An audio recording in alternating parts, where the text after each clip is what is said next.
Okay, here's a look at the emini S&P for Thursday, September the 22nd, 2011. Well, we're looking at the market profiles here. We always like to start with them in our analysis of the market. This is today's market profile and corresponding volume profile, and this is what occurred yesterday.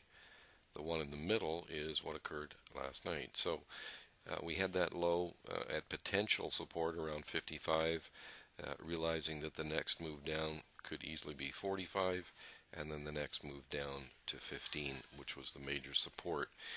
And of course, yesterday we broke the 76. We had that amazing move off of the 76 when it hit here and bounced, had that nice bounce, and then broke through later in the day, had the follow through overnight. Tried to get below 15 but couldn't, and then ended up in a pretty strong fashion. So it would not surprise me if this market continues higher. We may have reached a swing low today. The market could very well come back down and test into around the 25 area before moving higher again. That's the way we're looking at it right now. So even though the market is certainly in a down auction, we do believe that there was a pretty significant low made today and could be the low for a swing move higher. And that's what we will be trading tomorrow, with a look to get long around 25. Here is our market profiles, not including the overnight session. And here is our software showing all of our trades today.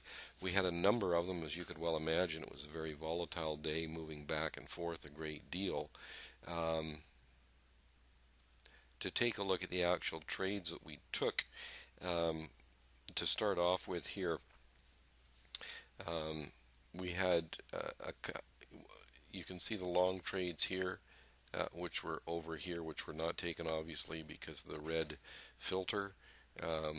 We did have a long trade up in here that we did take, though, that we were stopped on, and then we had two nice short trades in here that worked out fairly nicely. And then the best trade of the day, as you can see, is a short entry right here. It was set up right here. This is our entry off of this dash line, and from that point it had a very nice fall off. We had a short trade in here that we took.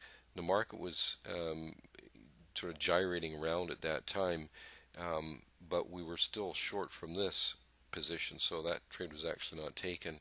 Then there was a couple of long trades in here we didn't take, even though this later one was in the green filter, and the reason for that, of course, is we're still strong intraday down at the time.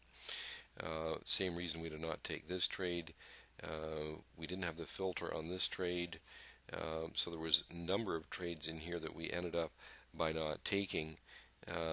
Even these trades in here, even one of them had the filter, but once again down auction.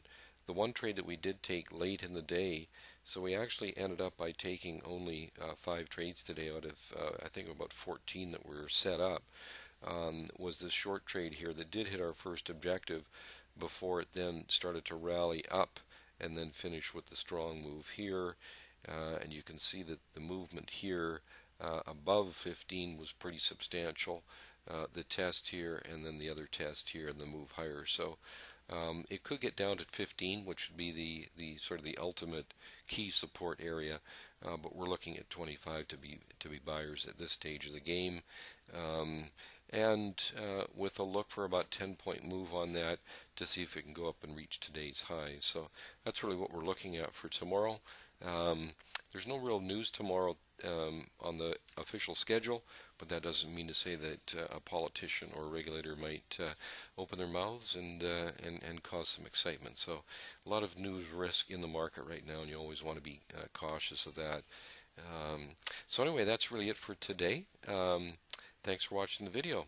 Any questions or comments, just give us a call at send us an email at info@emini.daytrader, and you can always give us a call to our phone number is on our website. So that'll be it for today. We'll see you again tomorrow.